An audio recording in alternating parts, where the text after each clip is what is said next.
Sejam bem-vindas e bem-vindos. Eu sou o professor Tiago Reis e hoje nós vamos falar sobre os conceitos básicos de lógica.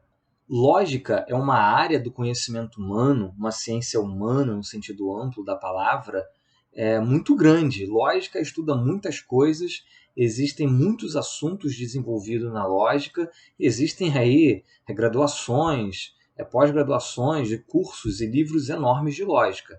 Aqui nós vamos falar muito rapidamente e muito resumidamente de alguns conceitos básicos de lógica. Antes de entrarmos nesses conceitos, é interessante nós começarmos falando sobre o que é a lógica. Apresentar uma definição precisa de uma disciplina é uma tarefa certamente muito difícil. Por exemplo, como que você definiria física? Como definir química, por exemplo, astronomia?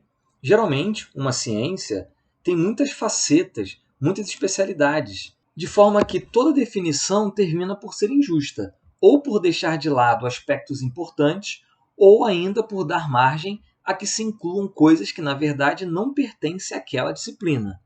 Além disso, as ciências evoluem, novas especialidades surgem e as fronteiras entre elas geralmente estão longe de ser nítidas. Dessa forma, assim como é difícil dar uma definição impecável para o que é física, química ou o que é a matemática, também acontece com a lógica. Apesar da dificuldade de dar uma definição precisa para o que é lógica, nós vamos aqui apresentar uma primeira tentativa. Na verdade, uma definição temporária, uma definição inicial, já para se ter uma ideia do que nós vamos estudar, mas depois, com bastante estudo de lógica, outra definição pode ser criada mais completa. A definição que eu trago aqui para vocês é a definição do César Mortari, no seu livro Introdução à Lógica. Ele propõe que lógica é a ciência que estuda princípios e métodos de inferência, tendo o objetivo principal de determinar em que condições certas coisas são consequência ou não de outras.